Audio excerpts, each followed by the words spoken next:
আপনারা যারা C programming এবং পাইথনের জন্য কোনো বুক চান বা খুঁজতেছেন যে কোন বই পড়লে সি প্রোগ্রামিং বা পাইথনের জন্য বেস্ট হবে, সো আপনাদেরকে দুইটা বই সাজেশন করতেছি। এই দুইটা বই অবশ্যই পড়বেন।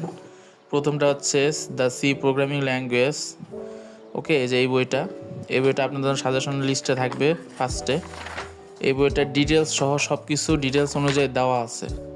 ওকে, এই বইটা মিনিমাম প্রাইস 300 to 400 অ্যারাউন্ড।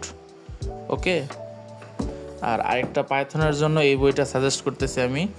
এটা সবচেয়ে বেস্ট পাইথনের জন্য। পাইথনের বিভিন্ন ধরনের প্রজেক্ট দেওয়া আছে এই বইটাতে। এই বইটা আপনাদের জন্য খুবই হেল্পফুল হবে পাইথন শেখার জন্য। এই বইটার প্রাইস অ্যারাউন্ড 50 to 600 অ্যারাউন্ড 500 থেকে অ্যারাউন্ড 700 টাকার মতো বা 600 টাকার পাইতে পারেন অ্যাভেলেবেল।